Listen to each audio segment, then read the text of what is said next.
As far as my character is concerned, it is questionable whether my features were an asset or a liability within the Indian context. I mean, to survive in India, you have to be half monk, half warrior.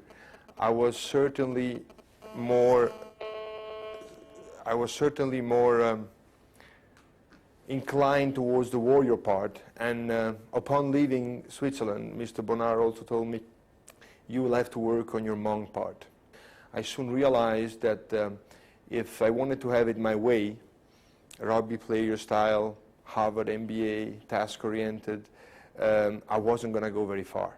And deadlines, for example, I had to accept that if a deadline had to be for the X day of the month, maybe I could tolerate 2-3 days more, but at the end, if it wasn't done, I could not accept that. And I've seen other people who adopted a softer strategy in India. I will not judge whether they succeeded or not, but I certainly think that in my case, I was right in the sense, at least I thought at the time I was right in sticking to a hard taskmaster approach. November 98, Mr. Luc Bonnard, Vice Chairman of the Board, is about to come to India. We had opened 2 offices, one in Bombay, one in Delhi, and both were staffed with pretty qualified people. And then we had certainly validated most of the points in the strategy, and we had also defined a pretty strict implementation plan how to go forward. But of course, what we hadn't done by then, and that was a big minus, was that we had not sold a single lift. In reality, looking at what we had done by then, I think the most important achievement, and that looks very softy, but it's the team we had put together. After hiring the management team, I was immediately questioned about how we're going to do this. This is crazy. How do you want to start an elevator business in India while others like Otis have been here for 50 years?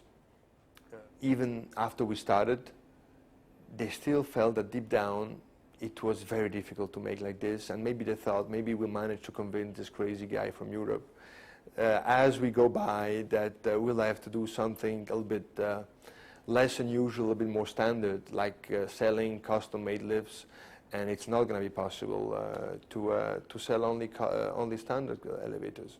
Talking to the sales force or field operations, as we call it there, they again suddenly mentioned a project to sell 4 lifts in a government building close to our office in Bombay, where they wanted to have a glass wall. In discussing with the people, I realized that A, that was not what we were supposed to, B, it was much more difficult than they thought it was going to be, and C, installing it would have been a mess.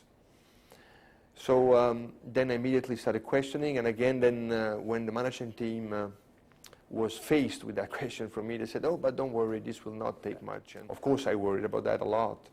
And I followed up on the project, and at the end, I was also aware of the fact that they were under severe pressure to sell lifts before Luc Bonnard came, and also to meet our year-end target, which was to sell about 50 lifts.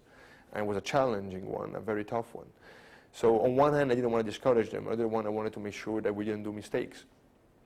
And so I followed up, and I expressed to them all my doubts, made them aware of all the difficulties. But of course, some of these guys are hardcore elevator people that were born in the industry or they started working there since 20 years, technically very good, much better than I am.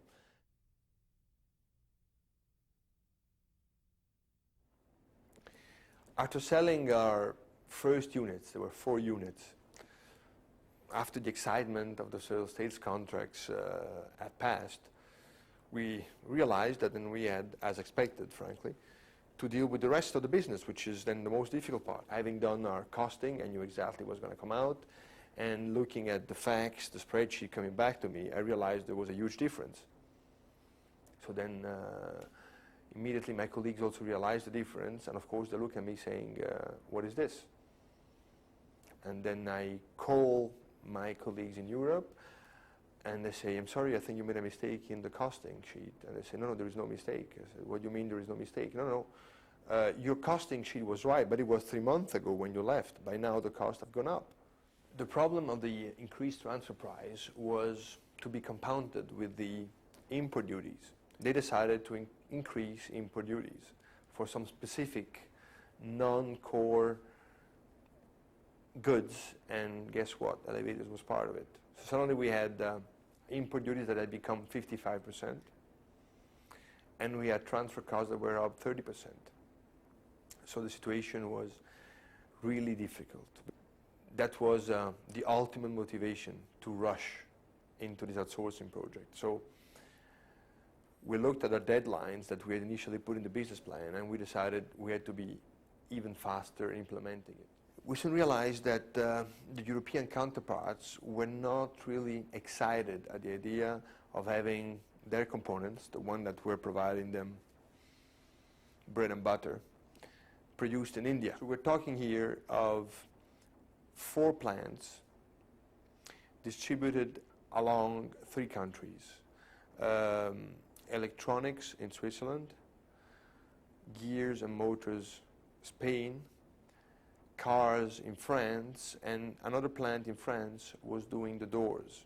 And of course, what was in the back of the mind, though none of them really told me openly, was, is this outsourcing thing going so far as to maybe one day they're going to close down my plant and produce everything in India? So, with some of those things not being said, we realized that when we expected the specification by next month, they would only come within 3 months, and then 4 months, and then when they came, they were not complete. So, big question then, what do I do? Do we challenge this? Do we give it up? Do we throw the towel saying this is not going to work? Or alternative, do I go and see the big boss?